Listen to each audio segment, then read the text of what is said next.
Ah, good afternoon, Lady Estelle here.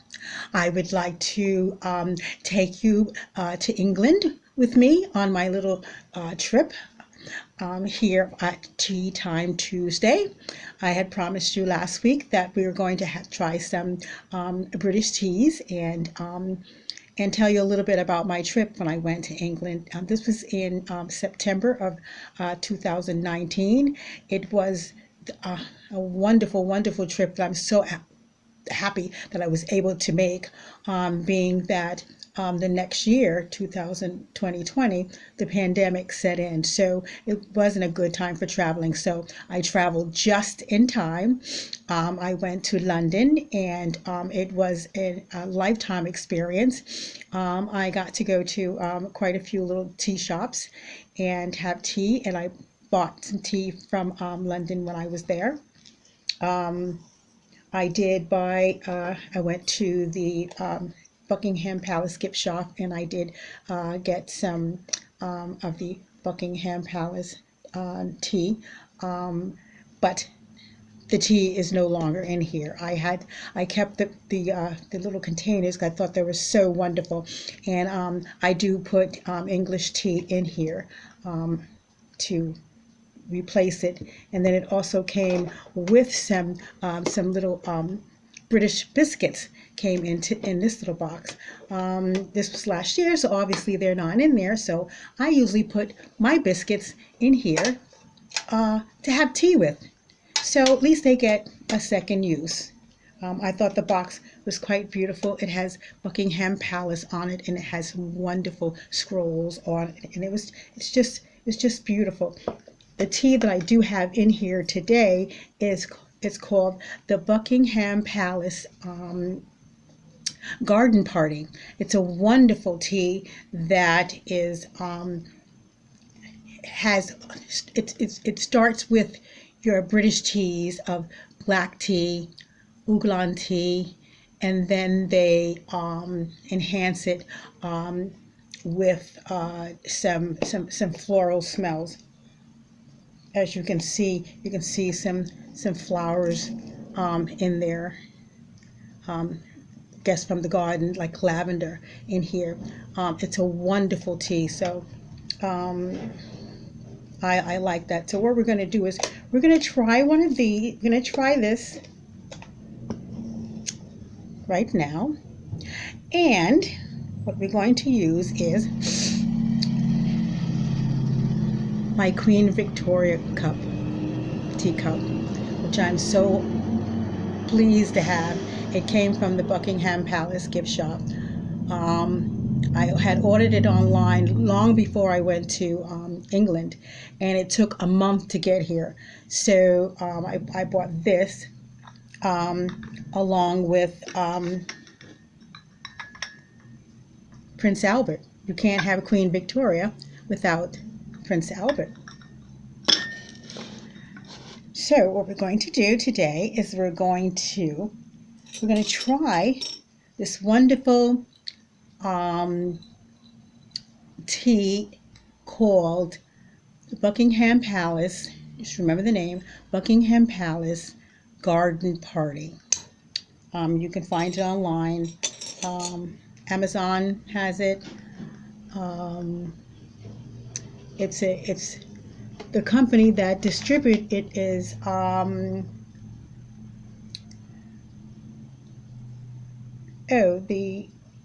the Kensington Company.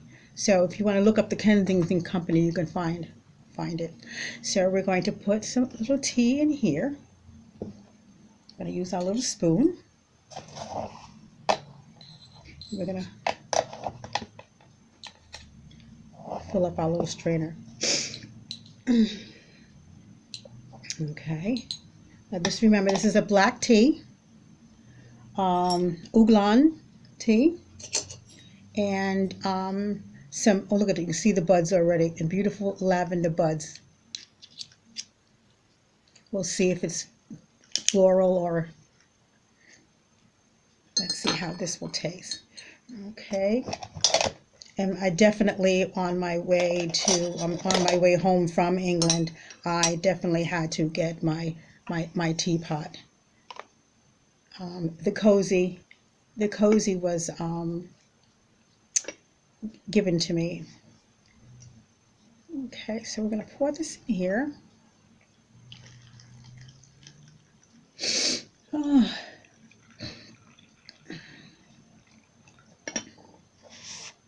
hot tea always gives me a runny nose. Excuse me. Pardon me. Okay. All right. So, as we are waiting for the tea to brew, what I'm going to do is I'm going to talk to you about um, Harney and Son, which is another tea company that I absolutely love. I get a lot of my teas from there, but we're going to try the London Fog. Now, the London Fog is a very it's a tea that I have never had before. I tried it this morning for breakfast. It was very strong, very delicious. So if you want to, you can go right to their company, Harney's and Sons, and then look up the British teas, and you'll see London. They have London Fog, the Tower of London. So many wonderful names with great blends of teas. So I think that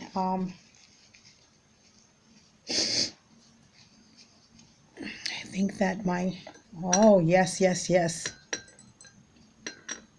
This is very, very, very nice.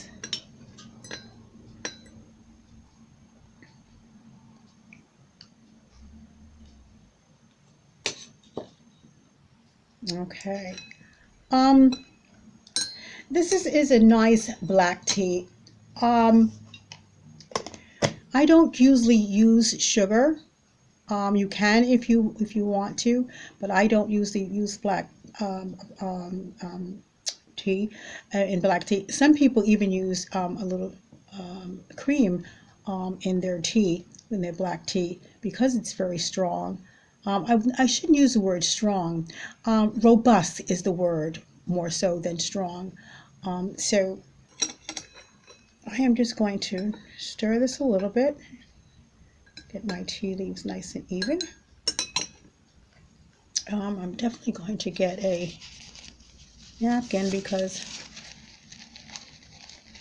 hot tea always gives me a runny nose. Sorry about that. Now let's see.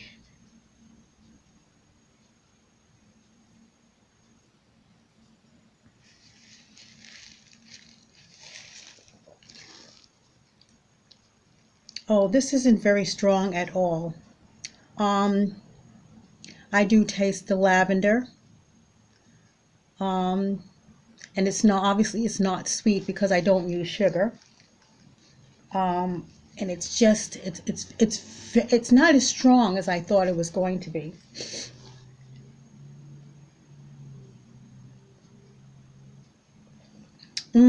It's very, very, very good. And this is a good tea to have with a, with the biscuit. I love tea and biscuits. Make my own biscuits. I don't have time. I do make my own scones, but I like to have my biscuits with my tea, so it's easy to just pop these in the oven, have them around all day long.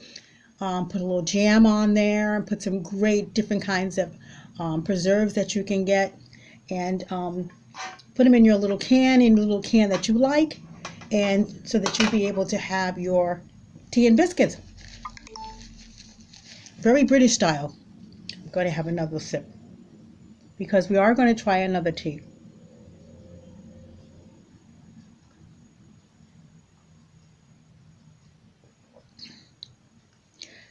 Very nice.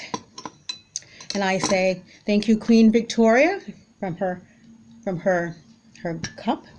And we're going to try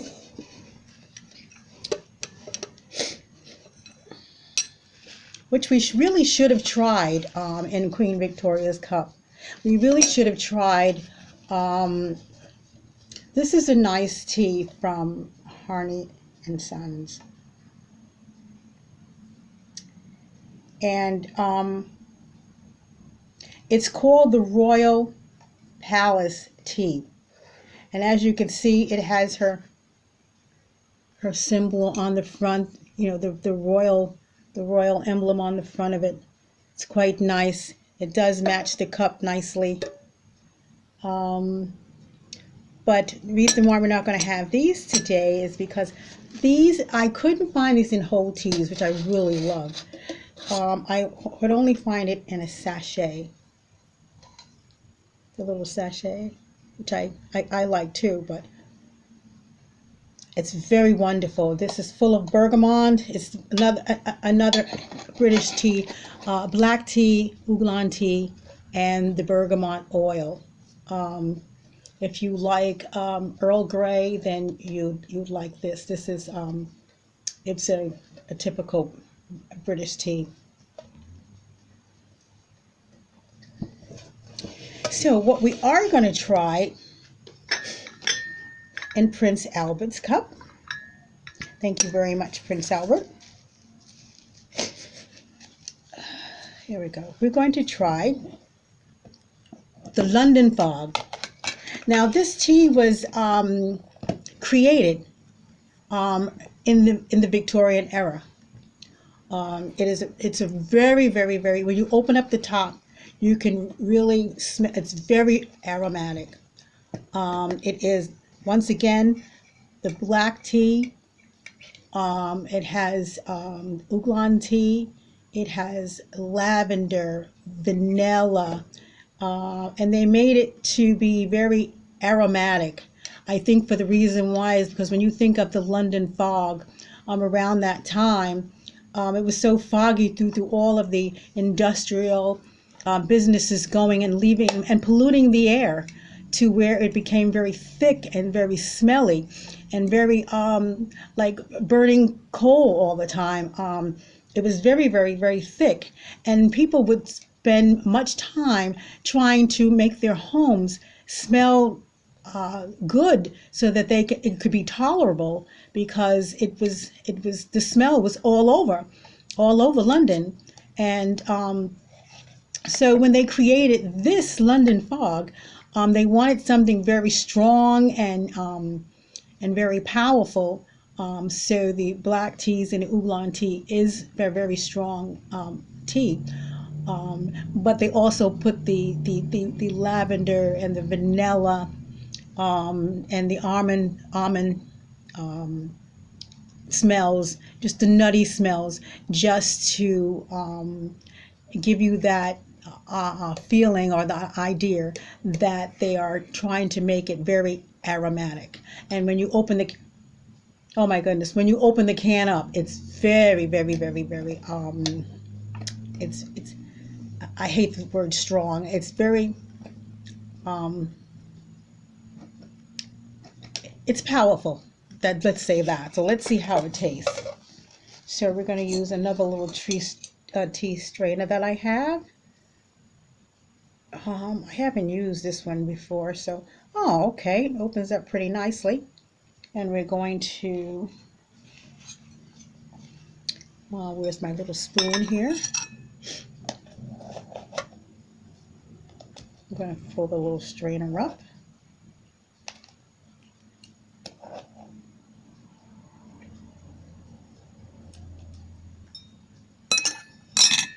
Okay, then we will close it up nice and tight.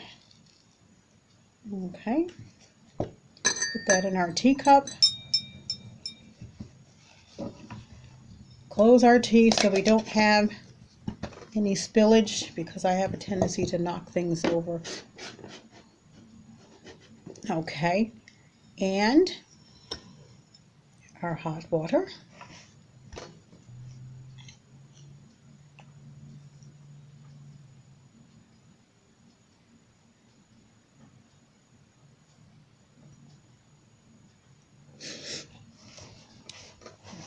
And while this is brewing, not really brewing, but steeping, I want to tell you a little bit more about my trip to England. it was a time, just be like I said, before the pandemic, so it was very wonderful to travel, and it wasn't during the summer, during the time that it was very crowded. It was during the end of the tourist season, which was in September, and so the crowds uh, were smaller. Not saying that it was no crowds. The crowds were smaller, and I was able to get to go to the London Tower and the Buckingham Palace. Kensington Palace was my favorite, where you got to see where Queen Victoria grew up as a child, and got to see her clothes, and got to see her her clothes all throughout her being a teenager, getting married, even all some of her clothes that she wore during her mourning period, up close.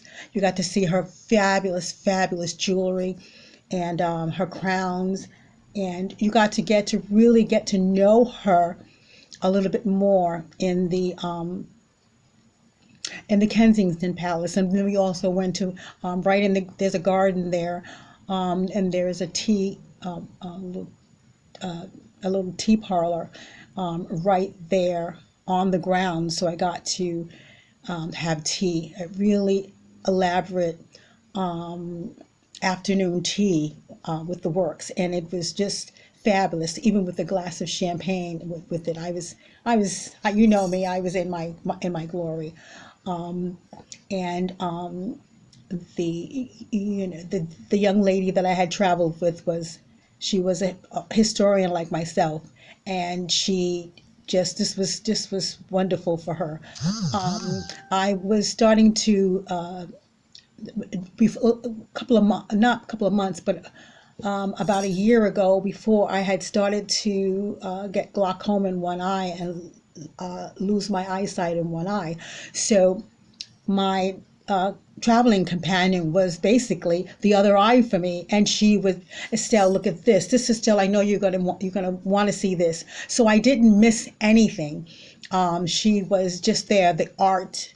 We went to the art gallery where we went to Prince Albert's monument, and his also to the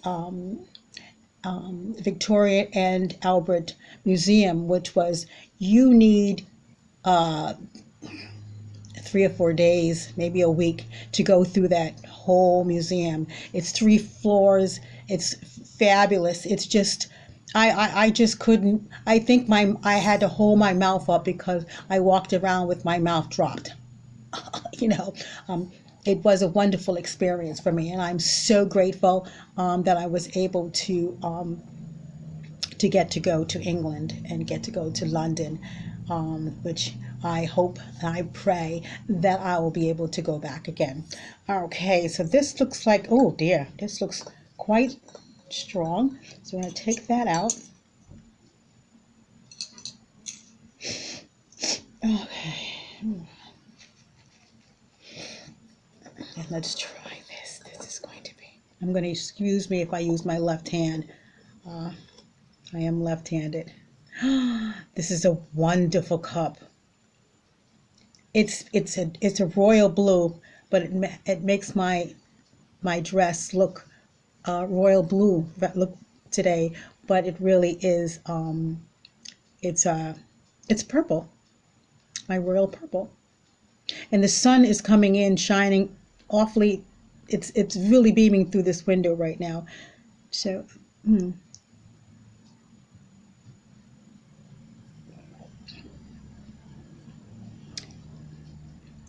This is very strong, very vibrant. Yeah, very strong, vibrant. It says that this is the tea that you can use some steamed milk in it, because it's very strong. And it kind of has a little bite back. So yes, I think I would like to try it next time with a little bit steamed milk. I think that would also make it a little milder. But if you like nice strong The bergamot, you can definitely taste the smell and taste the bergamot, which is, like I said, with that, if you like Earl Grey, you would love this one also. Okay, well, we are coming very, very close to the end of our little Tea Time Tuesday. Um, I want to say thank you very much for dropping by and coming to visit with me. This is very important for me. It gets me a chance to um, feel as though I feel that you're actually here with me. And it gives me a chance to just reminisce and hope that you enjoy some of my, some of my topics that I will be bringing up every Tuesday. And like as I said, down in the comment part of the Facebook page, let me know how you feel and what was your thoughts on the video, and if there's any topics that you'd like to touch on. I just enjoy tea, and I also enjoy the Victorian era, and so we can also incorporate the two into each other in our talks on Tuesday. So with that, I just want to lift my cup up to you and have a very happy Tea Time Tuesday.